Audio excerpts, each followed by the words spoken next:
માણાવદર નગરપાલિકાની ચૂંટણીની તૈયારીઓ વચ્ચે જૂનાગઢમાં કોંગ્રેસમાં આંતરિક વિવાદ સામે આવ્યો।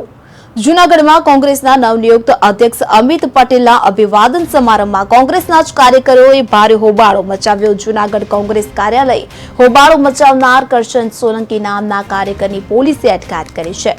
શહેર કોંગ્રેસ પ્રમુખ મનોજ જોશીએ રૂપિયાની લેતી દેતીનો આરોપ લગાવતા રાજનીતિ ગરમાઈ છે।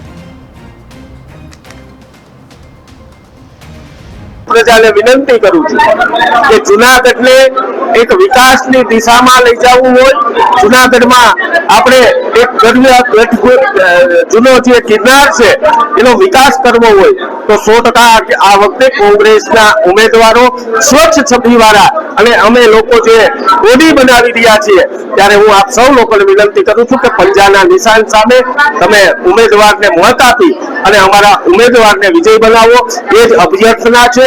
જૂનાગઢને આપણે આગળ લઈ જઈએ અને જે રીતે ગઈ ક્રમમાં ઇતિહાસમાં ક્યારેય નહીં થયો હોય એટલો મોટો ભ્રષ્ટાચાર ભારતીય જનતા પાર્ટીની બોડીએ રચ્યો છે ત્યારે 100% આ વખતે કોંગ્રેસની મહાનગરપાલિકા બની રહી છે।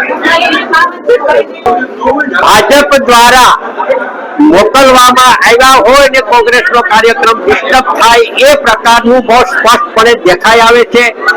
જે ભાઈ આવે છે એમને અમે નામથી હું પોતે ઓળખતો પણ નથી, એમણે અહીંયા આવીને જે પ્રકારે મીડિયાની સમક્ષ કોંગ્રેસનો જો કાર્યકર્તા હોય, સભ્ય હોય, એમને ટિકિટની માંગણી કરી હોય, એનું કોઈ ટિકિટના ઉમેદવારી માટેનું કોઈ ફોર્મ રજૂ કરીને કઈ ફોર્મ હજી રજૂ આવ્યું નથી, મારી પાસે આવ્યું નથી, તેમજ દાખલા તરીકે માંગણી હોય તો પાર્ટી પાસે માંગણી કરવી જોઈએ, એને બદલે મીડિયા સમક્ષ જઈને વાતો કરે છે। જે પ્રકારની એને વાતો કરી છે એ મીડિયાએ બધાએ કવરેજ કર્યું છે।